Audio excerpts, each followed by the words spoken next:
This video is sponsored by MyBookie. You know what my favorite part about this time of year is, guys? Sweater weather, leaves on the ground, and threes from downtown. That's right. For some, it's fall season, but for the rest of us, it's ball season.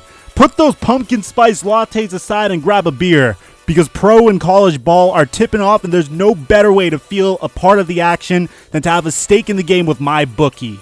If you're the kind of guy who likes to bet a little to win a lot, try a parlay. For instance, if you like a couple of the big favorites this week, parlays are perfect because they let you bet multiple games together for a much bigger payout. Either way, if you're going to bet this season, do the smart thing and go to mybookie.ag because no one gives you more ways to win. The NBA is back in action, and it's time to turn your attention from carving pumpkins to the crazy year of basketball we have ahead of us. The offseason was especially eventful this year, and the league was thrown for a loop. Use your basketball knowledge to prove you have what it takes at mybookie.ag, where they make it easy to play and even easier to get paid. And if you join now, MyBookie will double your first deposit. Use promo code Theflightmike to activate the offer. That's promo code Theflightmike to double your cash. Visit mybookie.ag today.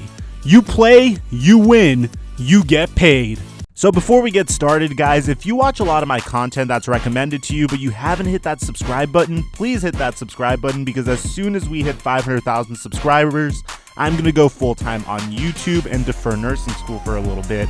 On top of that, we're doing a giveaway for a pair of off-white Air Jordan 1s on my Instagram account to celebrate hitting 10,000 followers. So if you want a chance to win a pair of free Air Jordan 1s that are the off-white edition, then go to my description down below and follow me on Instagram. Also, a huge shout out to my two Patreon patrons, Grant and IC Jalen Brown Twitter. Thank you guys so much for supporting the channel. If you guys want to support me on Patreon, you could also go to the description down below, but I would much rather you guys join my notification squad over any payment whatsoever. At the end of the day, I am a creator first, and I want to create content that you guys enjoy. And guys, I hope you could appreciate I have been working my butt off to try to get that intro shorter and shorter. I've been reading your comments. It's something that I do not ignore, and it's something I'm continuously working on. So thank you guys for being patient in my growth as a creator. I will always try to improve the quality of my content for you guys no matter what. And let's get to this video, because for the longest time, I have wanted to do a video on D'Angelo Russell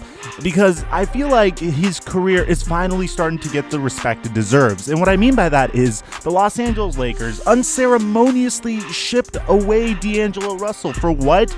Cap relief that they never ever needed. Yes, a lot of Laker fans seem to forget that D'Angelo Russell was traded alongside Timofey Mozgov to the Brooklyn Nets for a pick that ended up becoming Kyle Kuzma, but at the same time, the main reason that trade was ever done was so they could get out of Timofey Mozgov's contract, so they could get a second additional cap space slot, which ended up not being useful at all because they thought they were going to sign Paul George with that, and they didn't. But I gotta let the past go, because I feel like once he got to Brooklyn, D'Angelo Russell really started to establish himself, and he established himself into the scorer that he is today. Now, when I was watching Laker games, there was a point where I would think when D'Angelo Russell was a Laker, I thought he was supposed to be a good passer. I saw glimpses of his passing vision, but not as often as I thought I should have. You see, coming out of the draft, D'Angelo Russell was known for a couple of things. One, his ability to score. Two, his ability to pass. Three, his efficiency in the pick and roll. And finally, his shooting stroke. Now, the way he scores the basketball is something that I'm going to definitely zero in on this video, because when he came to Golden State, there were a couple of concerns. Firstly is the fact that he succeeded in the Brooklyn Nets offense because they mainly featured him in a pick and roll, whereas the Golden State Warriors, they do run a lot of pick and roll. They mainly, however, tried to run some form of a motion type of offense combined with the pick and roll, and D'Angelo Russell would have to be an efficient scorer off the ball in order to succeed in such an offense. But what I liked that I've seen in this video, at least when I was watching tape on him, is the Golden State Warriors really go out of their way to create an offense that would put D'Angelo in an environment to succeed. Now, I've said this multiple times and I will keep saying it over and over again. The thing I really like about D'Angelo Russell is he has this ability to create for his teammates, but on top of that, he's a great scorer. He could score with the ball in his hands, or he could play off the ball. And that's something that you're going to see a lot in this video. So here's something that we could expect to see from the Golden State Warriors this upcoming season, and that's D'Angelo Russell as the primary ball handler, as Steph Curry is being used as a decoy running around screens. And what this does is, first of all, if you're on defense, you are absolutely terrified of Steph Curry and you are watching his every move. But this also allows the Golden State Warriors to give D'Angelo Russell a set that he usually succeeds in. And that's immediately bringing Marquise Chris off of a slip screen, which results in an easy athletic slam for the uber athletic big man. This type of situation is a classic example of the Warriors putting D'Angelo Russell in a situation that he's not only familiar with, but is very, very successful in. As a matter of fact, the very next play is yet another example of the exact same thing, only D'Angelo Russell shows how savvy of a finisher he is getting to the line for free throws here. But regardless, it's the same exact principle.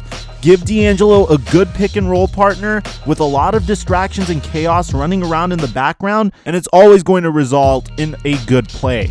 I know over the offseason I said some bold stuff, but this is one that I'm not going to back away from. I genuinely believe that the Golden State Warriors are going to miss Andre Iguodala way more than they're going to miss Kevin Durant.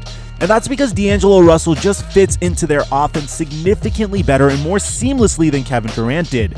Kevin Durant is a gifted player, don't get me wrong, but he is a very heavy isolation-based player, whereas D'Angelo Russell is just a perfect fit for this Golden State Warriors offense, and you see that right here.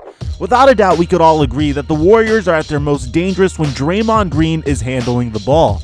He uses his quickness and versatility as a big man to set up his teammates, which happen to be incredible shooters. And guess what? You remember when I told you D'Angelo Russell could score both off the ball and on the ball? He doesn't need the ball in his hands to make a difference. This is an example of that. He just spots up, gets the pass from Draymond, and sinks the easy wide open three while maintaining the pace of the Golden State Warriors offense. Here's another example of just that. D'Angelo Russell shows that he's capable of pushing the pace, but they didn't force up the shot in transition.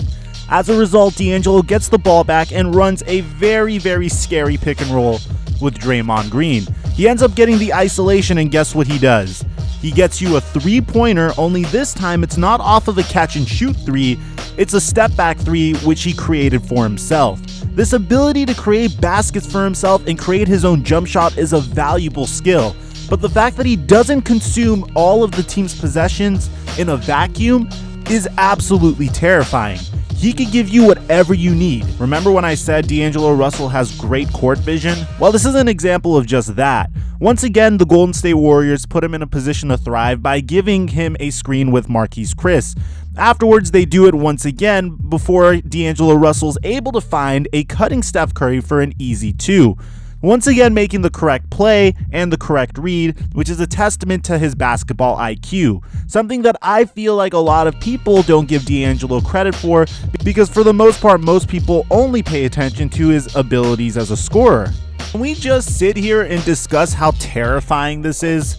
Like, think about this for a second. It's transition, you have D'Angelo Russell handling the ball, bringing it up court.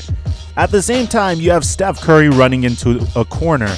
You're focused on D'Angelo Russell. Technically, Steph Curry is wide open for a three. Now, I know this is preseason, but can we discuss how terrifying this is? You're leaving the greatest shooter of all time wide open for three. You're more focused on D'Angelo Russell taking it in for two than having the greatest shooter of all time at the perimeter in his sweet spot, ready to take a wide open three. Like, if you're the Golden State Warriors, this is all you want. But D'Angelo opts to take it himself and gets the easy 2 points. That's because he's an incredible finisher, but there wasn't really a wrong play you could have made here. Either way, all I'm saying is this is absolutely freaking terrifying, man. Once again, in this play, D'Angelo Russell shows his scoring versatility. He takes the screen from Marquise Chris, goes down the baseline, and gets a tough mid-range jumper to go, but he's able to get it to go. And that's the thing about D'Angelo Russell. This is the reason I actually really liked analyzing this specific game, because every time D'Angelo Russell scored, he did something different. There hasn't been a consistent way that he scored so far, maybe except the wide open catch and shoot three, but he's shown that he could do so much in this bit of footage. Now, I think that about covers D'Angelo Russell's offensive potential. The only issue I have with D'Angelo Russell whatsoever is a criticism that he makes upon himself. And that's that he feels like he needs to improve as a defender. Now, he is very long, he's 6'5", and he has a good wingspan, so I have no doubt that he has the defensive potential to be great. But he is long enough to switch on screens, and he is long enough to switch on defenders. So long as he's able to bring that same intensity on defense, which I feel like he will. I feel like the Golden State Warriors' philosophy is infectious. He will fulfill his potential. Now, for the most part, you guys could see that D'Angelo Russell's scoring came off of wide open threes, or him creating his own jump shot, or him creating for other teammates, which is exactly what the Golden State Warriors aim to do. But at the end of the day, guys, I feel like the Warriors are getting D'Angelo Russell at his absolute prime, and he's going to do nothing but become even better as a member of the Golden State Warriors. Now, let me know what you guys think about this analysis in the comment section down below. If you guys made it to the end of the video, say "Flight took me." Pause. Okay. All right, maybe not. But besides that, guys, I'm your boy, The Flight Mike. Let me know in the comment section down below who we should analyze next, and I'll catch you guys in the next video.